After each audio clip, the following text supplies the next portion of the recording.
प्रिय भक्तगण, आज हम आपको एक कथा का श्रवण करा रहे हैं जो सुनने मात्र से आपके जीवन में सुख, संपत्ति और धन की वर्षा होगी। तो चलिए कथा को प्रारंभ करते हैं। भगवान शिव माता पार्वती से कहते हैं, हे देवी, भाग्य और कर्म में कौन तय करता है इंसान का भविष्य। फिर माता पार्वती कहती है, हे प्राणनाथ, मैं कुछ समझ ना पाई, कृपया आप मुझे इस संदर्भ में विस्तार से बताएं। फिर भगवान शिव कहते हैं, हे देवी, जैसी करनी वैसी भरनी, यह वाक्य तो आपने सुना ही होगा। अर्थात जैसे आप कर्म करोगे वैसा ही आपको फल भी प्राप्त होगा। लेकिन हे देवों के देव महादेव, मेरा एक प्रश्न है, क्या इंसान इस बात पर यकीन करते हैं कि जैसा मानव कर्म करेंगे वैसा ही मानव को फल भी मिलेगा। हे प्रिय, अब आपके मन में ये प्रश्न जरूर उठ रहा होगा कि आखिर इसमें पूछने वाली बात क्या है। ये तो सत्य ही है कि जैसा इंसान कर्म करेंगे वैसा ही उसे फल भी मिलेगा। लेकिन हे देवी, एक बार आप आंखें बंद करके अपने आप से यह प्रश्न कीजिए, देखिएगा कि आपको इस प्रश्न का उत्तर स्पष्टता से नहीं मिल पाएगा। कहीं ना कहीं आपके मन में एक संशय जरूर होगा कि क्या ये बात सच है या झूठ, क्योंकि इंसान अपने आसपास तो ऐसे कई लोगों को देखा होगा जो बहुत अच्छे कर्म करते हैं, बहुत अच्छे स्वभाव के होते हैं, वे कभी किसी का बुरा नहीं करते, किंतु फिर भी उनके साथ हमेशा बुरा होता है। वे लोग हमेशा दुखी रहते हैं, हमेशा परेशान रहते हैं। हे देवी, आपने कई बार देखा होगा कि कई लोग ऐसे होंगे जिन्होंने अपनी परीक्षाओं के लिए बहुत मेहनत की होगी, लेकिन फिर भी अंत में निराशा ही मिली। तो इसका मतलब क्या हुआ? नहीं, असल में इंसान अपने कर्मों का लेखा जोखा समझ नहीं पाते। इसी वजह से मानव सोचते हैं कि हम तो अच्छे कर्म कर रहे हैं, लोगों की भलाई कर रहे हैं, मदद कर रहे हैं, फिर भी हमें हमेशा दुख और परेशानी ही क्यों मिलती है। लेकिन हे देवी, आज की कहानी के माध्यम से आप समझ जाएंगे कि भाग्य और कर्म में कौन तय करता है भविष्य, और कर्मों का ये लेखा जोखा जीवन पर कैसे प्रभाव डालता है। अगर आप ये कहानी सुन रहे हैं तो पूरा सुनिए, इस कथा को आधा अधूरा छोड़कर जाने की गलती मत करिएगा, क्योंकि इस पवित्र कथा को पूरा सुनने से मनचाहा फल की प्राप्ति होगी। इसलिए इस कथा को पूरा सुने। आप शिव भक्त हैं तो भोलेनाथ का अनादर ना करें। तो चलिए अति शीघ्र कहानी प्रारंभ करते हैं। एक समय की बात है, एक गांव में दो भाई रहते थे। दोनों ही कुशल थे, लेकिन उनमें से एक बहुत ही क्रूर, घमंडी और चालाक था। वहीं दूसरा भाई बहुत ही शांत स्वभाव का और अच्छी प्रवृत्ति वाला था। बड़ा भाई, जो कि बहुत क्रूर और चालाक था, उसने धोखा देकर अपने छोटे भाई की सारी जमीन जायदाद अपने नाम करवा ली थी, और छोटे भाई के पास कुछ भी नहीं बचा था। उसे बस एक टूटी फूटी झोपड़ी मिली थी जिसमें वह और उसकी पत्नी रहते थे। उसकी पत्नी भी हमेशा बीमार रहती थी और उसे तरह तरह की यातनाएं, पीड़ाएं और समस्याओं का सामना करना पड़ता था। छोटा भाई बहुत गरीब था, उसके पास पैसे भी नहीं थे ताकि वह अपनी पत्नी का इलाज करवा सके, लेकिन वह बहुत शांत स्वभाव का और अच्छी प्रवृत्ति का था। इस कारण वह कभी किसी से टकराव नहीं करता था, ना ही किसी के लिए बुरा सोचता था। वह कभी किसी का बुरा नहीं करता था। फिर भी उसके मन में हमेशा एक प्रश्न रहता था।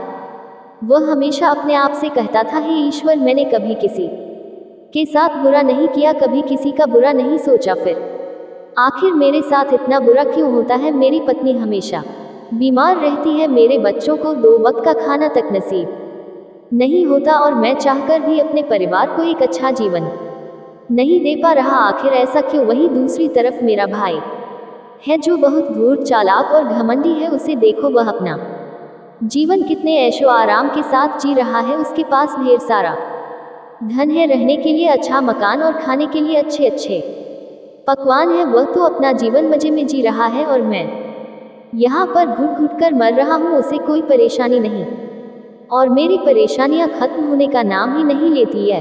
सोचते हुए वह इस विचार पर पहुंचा कि लगता है बुरे कर्मों का फल ही अच्छा होता है और अच्छे कर्मों का फल अच्छा नहीं मिलता। और देखते ही देखते यह बात उसके मन में घर करने लगी थी। कई दिन इसी तरह बीत गए, और अब छोटा भाई और भी ज्यादा परेशान रहने लगा था। उसकी पत्नी की तबीयत ठीक नहीं हो रही थी और उसके सामने कई तरह की परेशानियां खड़ी थी। इन सबको देखकर वह मन ही मन रोता और परेशान होता रहता।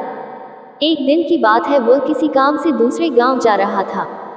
तभी उसकी नज़र एक साधु पर पड़ी। वह साधु एक द्वार पर खड़े होकर भिक्षा मांग रहे थे और हमेशा एक ही बात कह रहे थे, तेरे कर्म तेरे हिस्से और मेरे कर्म मेरे हिस्से। जब छोटे भाई ने ये सुना तो उसे बहुत गुस्सा आया। वह तुरंत ही उन साधु के पास गया और उनसे कहने लगा, ही गुरुवर, मैं आपको कब से देख रहा हूँ, आप केवल एक ही बात कह रहे हैं, तेरे कर्म तेरे हिस्से और मेरे कर्म मेरे हिस्से। क्या ये सत्य है? साधु ने जवाब दिया, हाँ ये बिल्कुल सत्य है। क्या तुम्हें इस पर यकीन नहीं? तब छोटा भाई बोला, ही गुरुवर, लगता है आपको कोई भ्रम हो गया है। मैंने अपने जीवन में कभी कोई बुरा कर्म नहीं किया, ना ही किसी के बारे में बुरा सोचा, ना ही किसी का बुरा किया। फिर भी मैं हमेशा परेशानियों से घिरा रहता हूँ। तकलीफें दिन ब दिन मुझे और परेशान कर रही है। मुझे तो आज तक मेरे अच्छे कर्मों का कोई अच्छा फल नहीं मिला। फिर आप कैसे कह सकते हैं कि अच्छे कर्मों का फल अच्छा मिलता है? मेरी पत्नी हमेशा बीमार रहती है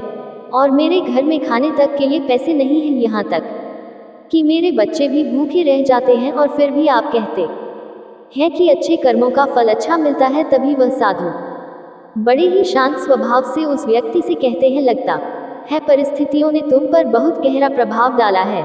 ऐसा प्रतीत हो रहा है कि तुम परिस्थितियों के आगे हार मान चुके हो और इन कठिन परिस्थितियों ने तुम्हारी सोच को भी बदल दिया है, इसी कारण तुम ऐसा कह रहे हो। इस पर वह व्यक्ति कहता है, रे जाओ जाओ, ऐसा लगता है कि खुद परिस्थितियों से हारकर दूसरों के घर भिक्षा मांगकर भोजन ग्रहण कर रहे हो और मुझे कहते हो कि मैंने परिस्थिति के सामने हार मान ली है। मुझे आपका ये भाषण नहीं सुनना, मैं जा रहा हूँ।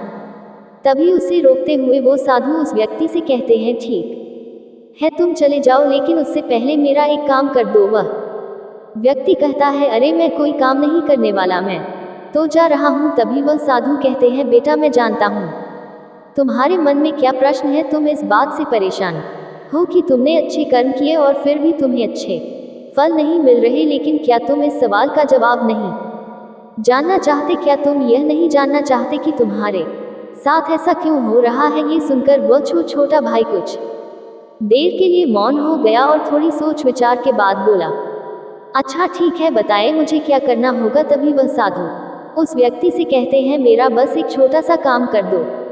कल सुबह सुबह तुम मेरे लिए कुछ फल लेकर मेरे आश्रम आ जाना, और जब तुम वहां आओगे तो मैं तुम्हें तुम्हारे सवाल का जवाब दूंगा और तुम्हें ये भी समझ में आ जाएगा कि तुम्हारे साथ ऐसा क्यों हुआ। इतना कहकर साधु अपना भिक्षा पात्र लेकर वहां से अपने आश्रम की ओर चल दिए। लेकिन वह व्यक्ति कुछ देर के लिए वहीं खड़ा रह गया और यह सोचने लगा कि क्या उसे फल लेकर उन गुरु के आश्रम जाना चाहिए या नहीं। यही सोचता हुआ वह घर लौट आया। रात भर उसके मन में केवल यही सवाल था कि मैं उनके पास फल लेकर जाऊं या ना जाऊं। देखते ही देखते सुबह हो गई और अब उस छोटे भाई ने ये तय किया कि वह फल लेकर उन गुरु के आश्रम जरूर जाएगा। वह घर से निकलता है और कुछ फल खरीदता है, जिन्हें लेकर वह गुरु के आश्रम की ओर चल पड़ता है। गुरु का आश्रम थोड़ी दूर पर था और उसका रास्ता पड़ोस के जंगल से होकर गुजरता था, इसलिए उस रास्ते पर कोई हलचल नहीं थी और जगह जगह पर लंगूर और बंदर दिखाई दे रहे थे। जब वह छोटा भाई फल लेकर गुरु के आश्रम जा रहा था, तभी उन बंदरों को देखकर उसके मन में यह विचार आता है कि क्यों ना ये फल वह बंदरों को खिला दे। लेकिन तभी उसे याद आता है कि गुरु ने उसे वे फल आश्रम लाने को कहा है, इसलिए वह जैसे तैसे अपने मन को मनाकर गुरु के आश्रम की ओर चल पड़ता है। और देखते ही देखते कुछ देर में वह गुरु के आश्रम पहुंच जाता है। वह उन्हें प्रणाम करके कहता है, ये देखिए मैं आ गया, और जैसा कि आपने कहा था कुछ फल लाने के लिए, वो भी मैं लेकर आया हूँ। अब तो मुझे बता दीजिए कि आखिर मेरे साथ ही ऐसा क्यों होता है। तभी साधु मुस्कुराते हुए उस व्यक्ति से कहते हैं, बताता हूँ, लेकिन उससे पहले तुम मेरे एक प्रश्न का उत्तर दो। तभी वह व्यक्ति कहता है, कौन सा प्रश्न। तभी वह साधु कहते हैं, जब तुम मेरे आश्रम की ओर आ रहे थे और तुम्हारे मन में यह विचार आया कि तुम ये फल उन बंदरों को खिला दो, तो तुमने ऐसा क्यों नहीं किया। ये सुनकर वह व्यक्ति बड़ा आश्चर्यचकित हुआ। उसे यह समझ ही नहीं आ रहा कि आखिर जो विचार उसके मन में आया था वह उन साधु को कैसे पता चला। तभी वह व्यक्ति दोनों हाथ जोड़कर उन साधु से कहता है, हे गुरुवर, यह बात तो मेरे मन में थी, किंतु आपको कैसे पता चली कि मैं बंदरों को फल खिलाना चाहता था। तभी वह साधु मुस्कुराते हुए उस व्यक्ति से कहते हैं, बेटा, जरूरी यह नहीं कि मुझे ये बात कैसे पता चली, जरूरी तो यह है कि तुमने उन बंदरों को यह फल क्यों नहीं खिलाया। वह व्यक्ति कुछ देर के लिए सोच में पड़ गया और फिर हड़बड़ा हुए उन साधु को जवाब दिया, क्योंकि आपने मुझे ये फल आपके पास लाने के लिए कहा था। तभी वह साधु उस व्यक्ति से कहते हैं, बेटा, जिस तरह से एक बछड़ा हजारों गायों में भी अपनी माँ को ढूंढ ही लेता है, ठीक उसी प्रकार कर्मकर्ता को ढूंढ ही निकालता है। जैसे कि यह कर्म मेरे हाथों से ही लिखा था कि मैं ही इन बंदरों को यह फल खिलाऊंगा, इसलिए तुम ये फल उन बंदरों को नहीं खिला सके और यह फल तुम मेरे पास लेकर आए। इतना कहकर वह साधु वह फल उन बंदरों को खिलाना शुरू कर देते हैं, लेकिन वह व्यक्ति अब तक उन साधु की बात का मतलब नहीं समझ पाया था। वह उस साधु से कहता है, हे गुरुवर, आप क्या कहना चाहते हैं? मुझे आपकी बात कुछ समझ नहीं आई, कृपया करके मुझे साफ और स्पष्ट तौर पर समझाएं। तभी वह साधु मुस्कुराने लगे और उस व्यक्ति से कहते हैं, हम मनुष्यों को हमेशा से यही लगता है कि हम ही सब कुछ करते हैं, लेकिन वास्तविकता कुछ और है। यहाँ समझने वाली बात यह है कि कर्म हमारा चुनाव खुद करता है, हम कर्म का चुनाव नहीं करते। यदि आप किसी काम को करने के योग्य हैं तो कर्म आपको लाखों लोगों की भीड़ में से ढूंढ कर निकाल ही लेगा। इसलिए जरूरी यह है कि कर्म करने पर नहीं बल्कि योग्य बनने पर ध्यान दें। यदि तुम्हारा पूरा ध्यान केवल कर्म करने पर होगा तो तुम कभी भी योग्य नहीं बन पाओगे और कभी भी कर्म तुम्हारा चुनाव नहीं करेगा। इस पर वह व्यक्ति कहता है, हे गुरुवर, योग्य बनने से आपका क्या मतलब है? क्या आप कहना चाहते हैं कि मैं अपने परिवार का पालन पोषण नहीं कर सकता? तभी वह साधु उस व्यक्ति से कहते हैं, नहीं नहीं, मेरे कहने का अर्थ यह नहीं है। मैं तो तुमसे ये कहना चाहता हूँ कि योग्य बनने के लिए जिन कर्मों की आवश्यकता होती है उसके लिए तुम्हें पहले छोटे छोटे कामों को करना शुरू करना होगा, और जब तुम उन कामों में निपुण हो जाओगे, कुशल हो जाओगे, इतने योग्य बन जाओगे तो बड़ा कर्म, या यूं कहे कि मुख्य कर्म, जिस कर्म के लिए तुम बने हो, वह कर्म तुम्हें ढूंढ ही लेगा और वह कर्म तुम्हारे पास खुद ही चला आएगा। उदाहरण के तौर पर तुम इन बंदरों को ही देख सकते हो। यह बंदर जब छोटे होते हैं तब से ही यह पेड़ों पर चढ़ना, गुलाटियां लगाना, दौड़ना और छलांग लगाना सीखते हैं। शुरुआत में इन्हें तकलीफ होती है, ये कभी गिर जाते हैं तो कभी इन्हें चोट भी लगती है, लेकिन धीरे धीरे यह उन कामों में निपुण हो जाते हैं, कुशल हो जाते हैं और उसके बाद इनका भोजन इन तक स्वयं ही पहुंच जाता है। इसीलिए अपनी रोजमर्रा की जिंदगी में भी छोटे छोटे कर्म करते रहो, और जब तुम उन कर्मों से अपने आप को उस योग्य बना लोगे तो बड़ा लक्ष्य तुम तक खुद चला आएगा और तुम किसी भी बड़े लक्ष्य को प्राप्त कर सकोगे। और यदि तुम योग्य बनने के लिए कर्म करोगे ही नहीं तो दूसरे लोगों के कर्म भी तुम पर हावी होने लगेंगे और तुम्हारे जीवन को प्रभावित करने लगेंगे। उदाहरण के लिए तुम्हारी पत्नी को ही ले लो। तुम्हारी पत्नी कई दिनों से बीमार है और उसकी तबीयत ठीक ही नहीं हो रही, और तुम ये सोचते हो कि पता नहीं तुम्हें किन कर्मों की सजा मिल रही है। तुम अपने आप को अभागा समझते हो, असहाय महसूस करते हो, लेकिन वास्तविकता कुछ और ही है। तुम्हें ये समझने की आवश्यकता है कि तुम्हारी पत्नी बीमार अपने कर्मों की वजह से है, ना कि तुम्हारे कर्मों की वजह से। हो सकता है कि तुम्हारी पत्नी ने अतीत में ऐसा कोई कर्म किया हो जिसकी सजा वह आज भुगत रही है और उसकी वजह से तुम्हें भी दुख झेलना पड़ रहा है, तकलीफें उठानी पड़ रही हैं, परेशानियों का सामना करना पड़ रहा है। अधिकांश लोग अपने परिवार और बच्चों के कारण तरह तरह के दुख झेलते रहते हैं, परेशानियों का सामना करते हैं, लेकिन तुम्हें ये समझने की आवश्यकता है कि यदि तुम इस योग्य होते और तुम्हारे पास पर्याप्त पैसे होते तो तुम अपनी पत्नी का इलाज करवा पाते। ये भी हो सकता था कि यदि तुम इस योग्य होते तो तुम्हारा विवाह किसी दूसरी स्त्री के साथ हुआ होता जो स्वस्थ होती, लेकिन तुम उस योग्य थे ही नहीं। यही कारण है कि तुम अपनी पत्नी के कारण आज दुखों में डूबे हुए हो, लेकिन अब तक कुछ भी नहीं बिगड़ा है। यदि तुम अब भी योग्य बन जाओ तो दूसरों के कर्म तुम्हें कभी भी प्रभावित नहीं कर पाएंगे। आगे वह सन्यासी उस युवक को चेतावनी देते हुए कहते हैं, मेरी एक बात हमेशा याद रखना, तुम्हें वह नहीं मिलता जो तुम चाहते हो, बल्कि तुम्हें वह मिलता है जिसके तुम योग्य हो। इसलिए कर्म करने से ज्यादा योग्य बनने पर ध्यान दो।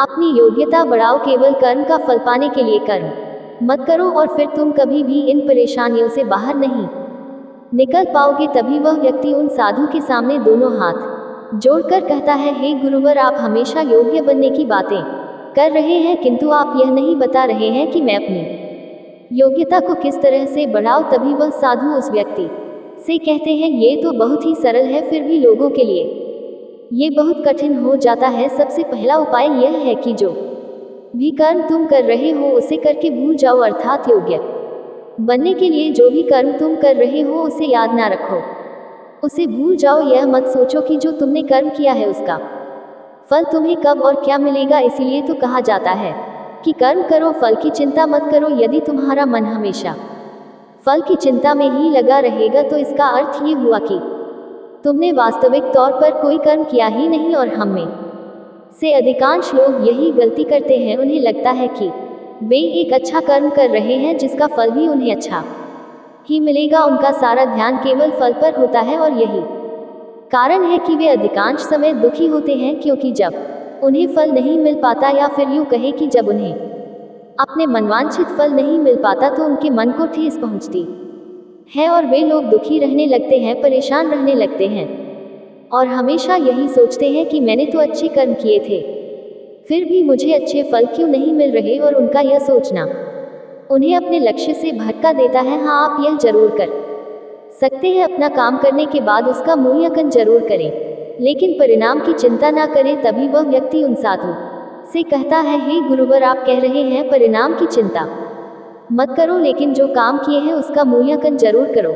ये कैसे संभव है। तभी वह साधु बड़े ही शांत स्वभाव से उस व्यक्ति से कहते हैं, बंदे, जब तुम कोई काम करते हो तो तुम्हारे मन में हमेशा परिणाम की चिंता होती है, जबकि तुम्हारे मन में परिणाम की चिंता ना हो। तुम्हें ये चिंता होनी चाहिए कि जो भी काम मैंने किए हैं, क्या उसमें मैंने अपना 100% दिया है या नहीं। जब मैं वह काम कर रहा था तो मेरा ध्यान पूरी तरह से उस काम पर था या नहीं, कहीं मेरा ध्यान भटक तो नहीं रहा था। यदि तुम इन चीज़ों पर विचार करोगे, ये प्रश्न खुद से करोगे, तभी वास्तविक तौर पर तुम खुद का मूल्यांकन कर पाओगे। और जब तुम पूरे ध्यान के साथ किसी काम को करोगे तो तुम्हारे ध्यान की शक्ति भी बढ़ेगी और तुम्हारे काम करने की योग्यता भी बढ़ेगी। किंतु यदि तुम ये सोचते हो कि तुम्हें तो केवल काम करना है और केवल यही सोचकर तुम काम करते चले जाओगे तो तुम्हें काम का परिणाम कभी प्राप्त नहीं होगा और ना ही तुम कभी योग्य बन पाओगे। इसलिए कर्म करने के बाद उसका मूल्यांकन जरूर करो और देखो कि जब तुम वह कार्य कर रहे थे तो तुम्हारा ध्यान, शरीर और मन पूरी तरह से उस कार्य पर था या नहीं। तभी वह व्यक्ति फिर से उन साधु से प्रश्न करता है और कहता है, हे गुरु, आप सही कहते हैं कि जब भी हम कोई कर्म कर रहे हो तो हमारा पूरा ध्यान उस कर्म पर होना चाहिए, लेकिन जब भी मैं कोई कर्म करता हूँ तो मेरे मन में तरह तरह के विचार चलते रहते हैं। मेरा मन विचारों से भरा होता है और वह अलग अलग बातें सोचने लगता है। तो ऐसे में मैं अपने मन को केवल एक ही कर्म पर कैसे केंद्रित कर सकता हूँ, क्या इसका कोई उपाय है। तभी वह साधु मुस्कुराते हुए उस व्यक्ति से कहते हैं, बंदे, जब तुम कोई कर्म कर रहे हो और उसमें अपना पूरा भाव लगा देते हो, अर्थात कर्म करते समय अपना पूरा ध्यान और भावना उसमें डाल देते हो, तो तुम्हारा मन, शरीर और भाव उसी कर्म पर केंद्रित हो जाते हैं। तुम पूरी निष्ठा, प्रेम और सद्भाव के साथ उस कर्म को कर पाते हो और अपना 100% दे पाते हो। लेकिन जब तुम केवल कर्म करने की सोच से ही कर्म करते हो तो तुम उसमें अपना भाव नहीं लगा पाते और ना ही अपनी पूरी निष्ठा लगा पाते हो। इसी कारण वह कर्म नहीं रह जाता और न ही उसका कोई फल तुम्हें प्राप्त होता है। फिर वह साधु उस व्यक्ति से कहते हैं कि यदि कोई भी इंसान इन बातों को सही तरीके से अपने जीवन में उतारे और इन बातों को ध्यान में रखकर कर्म करे तो वह खुद को योग्य बना सकता है। और एक बार जब वह योग्य बन जाता है तो कर्म उसे कहीं से भी खोज कर निकाल लेगा और वह जीवन में किसी भी सफलता को प्राप्त कर सकेगा। इतना कहकर वह साधु शांत हो गए और वह छोटा भाई भी अब ये समझ चुका था कि उसके अच्छे कर्मों का फल उसे अच्छा क्यों नहीं मिल रहा था। उसने उन गुरु को प्रणाम किया और वापस घर की ओर लौट गया। जब वह लौट रहा था तब उसने देखा कि गाय ने बाघ से पूछा, क्या तुम्हारा कोई गुरु या कोई मालिक है। बाघ ने गुर्रा हुए कहा, मैं तो जंगल का राजा हूँ, मेरा कोई मालिक नहीं, मैं खुद ही जंगल का मालिक हूँ।